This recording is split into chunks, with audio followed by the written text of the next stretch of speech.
ایک سے بڑھ کے ایک ہے. طبیعت ٹھنڈی پڑ جانا ویسے حرکتاں ہیں. ایک جنا یہاں تک چھوڑ لیا داڑھی. ارے بولا کئی کو چھوڑا رہے بھائی اتنی بڑی. عورتوں کو سر پہ بالا نہیں آ رہے, اس کو منہ پہ اتنی بڑی داڑھی آ گئی. ایسے ایسے نمونے ہیں مارکیٹ کے اندر. عجیب و غریب حرکتاں, عجیب و غریب کام ہے. ایک سے بڑھ کے ایک سے بڑھ کے ایک تماشا ہے. اللہ کا شکر ہے اللہ تماشا بننے والوں میں پیدا نہیں کیا, یا رسول اللہ کا نعرہ لگانے والوں میں پیدا کیا ہے, یا غوث یا خواجہ کی صدا لگانے والوں میں پیدا کیا ہے, اولیاء اللہ سے جڑے رہنے والوں میں پیدا کیا ہے. ارے اس سے بڑی بات اور کیا ہو سکتی ہے. یہ وہ بزرگ ہستیاں ہیں جو تقریباً 800-900 سال سے اس زمین پر جلوہ افروز ہے, اور آج بھی یہ رکن الدین تولا رحمت اللہ علیہ کے آستانے کا خرب و جوار کا علاقہ آج بھی بیابان نظر آ رہا ہے, آج بھی ویران نظر آ رہا ہے. سوچو جب یہ 800 سال پہلے یہاں تشریف لائے تو یہاں کا عالم کیا تھا ہوگا, یہاں کی بیابانی کا عالم کیا تھا, یہاں کی ویرانی کا عالم کیا تھا. اللہ نے ایسے وقت میں ایسے موقع پر ان کو اس وادی میں بٹھا کر رب نے دنیا والوں کو بدلا دیا. دنیا والوں دیکھو تم محلات بنا کر آباد نہیں ہوتے, ہمارا محبوب جنگلوں میں بھی بیٹھتا ہے تو 900 سال کے بعد بھی اس کا ڈنکا بجایا جا رہا ہے. اس کی آبادی کا یہ عالم ہے. اگرچہ کہ یہاں گھر نظر نہیں آ رہا ہے لیکن ان کا مقام مسلمانوں کے دلوں میں نظر آ رہا ہے. بندہ نواز سے پوچھو وہ رکن الدین تولا کی تعریف کر رہے ہیں, حضرت معصوم سے پوچھو وہ رکن الدین تولا کی تعریف کر رہے ہیں, ارے بزرگوں سے پوچھو یہ حضرت رکن الدین تولا کی عظمت بیان کر رہے ہیں. یہ وہ بزرگ کامل ہے جن کو اللہ نے سرکار غوث اعظم کی اولاد ہونے کا شرف عطا فرمایا ہے. یہ وہ اللہ کا ولی ہے جو آج بھی اپنی مزار اقدس سے بیٹھ کر, اپنی مزار اقدس میں لیٹ کر اللہ کے بندوں کو اپنے روحانی فیض سے سرفراز فرما رہا ہے. سبحان اللہ, سبحان اللہ. میرے پیارے بھائیوں, اس سے بڑی بات اور کیا چاہیے. اللہ نے ہمیں ان محبوبوں کے چاہنے والوں میں پیدا کیا ہے, ان کے نام لیواؤں میں پیدا کیا ہے, ان سے عقیدت رکھنے والوں میں پیدا کیا. میرے پیارے بھائی, آپ ایک بات اچھی طرح جان لیجئے گا, ایک بات سمجھ لیجئے گا کہ آپ اگر سوچتے ہیں کئی لوگ درگاہ کو آنا چھوڑ دیے. ہم نے ان سے پوچھا بھائی کیوں نہیں آتے؟ اب بولے بھائی ہم پروفیسر آدمی ہیں, ہم جو ہے وکیل آدمی ہیں, ہم ڈاکٹر ہیں, ہم انجینئر ہیں, ہمارا تھوڑا اسٹیٹس الگ ہے. درگاہوں میں ہم دیکھتے ہیں بالکل لوکل ٹائپ کے لوگ جو آتے ہیں. مگر یاد رکھ لو مسلمانوں, یہ جو اولیاء اللہ سے تم علم کی وجہ سے دور ہو رہے ہو, اسٹیٹس کی وجہ سے دور ہو رہے ہو, دولت کی وجہ سے دور ہو رہے ہو, منصب و عہدوں کی وجہ سے دور ہو رہے ہو, یاد رکھ لو اللہ نے سب سے بڑا عہدہ جس کو دیا تھا اس کا نام ابلیس تھا. کیا عہدہ اللہ نے اس کو دیا تھا؟ وہ معلم الملائکہ تھا. کیا تھا؟ اللہ اتنا ٹھنڈا بولے تو خوش ہو جاتا, میرے پٹے کو رہی ہیں, ذرا زور سے بولو. کیا تھا انہیں؟ معلم الملائکہ, فرشتوں کا ٹیچر تھا, ٹیچر, لیکچرر, پروفیسر تھا. کون سی یونیورسٹی کا؟ جنت یونیورسٹی کا پروفیسر تھا. معلوم ہیڈ آف دی ڈپارٹمنٹ تھا, چیئرمین تھا, ایجوکیشن منسٹر تھا, بہت بڑا دھارکاری تھا. مگر اس کے باوجود بھی جنت میں رہ نہیں سکا, جنت میں رہ نہیں سکا. فارمولا بڑا آسان ہے سمجھنے کے لیے. کیوں نہیں رہ سکا بھائی؟ آخر کیا بات ہے؟ معلم الملائکہ تھا.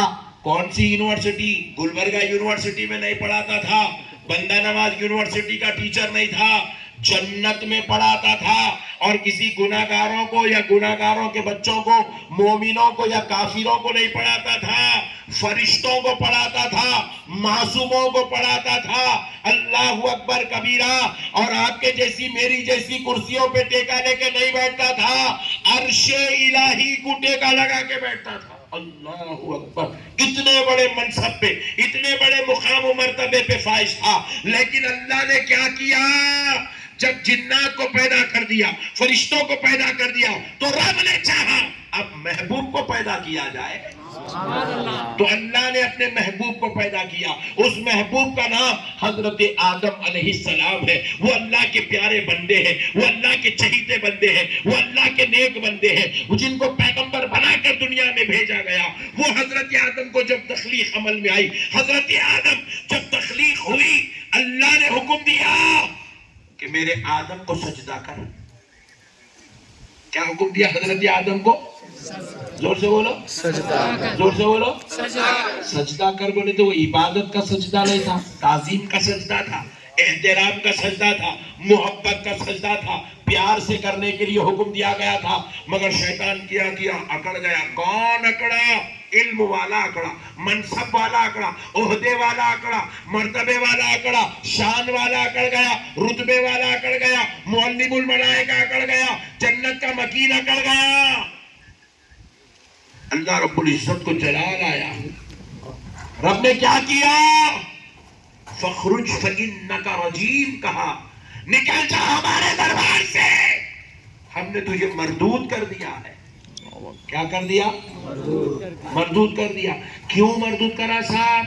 ذرا غور کیجئے گا. کیا انہیں شراب پیا تھا؟ جواب ملا نہیں.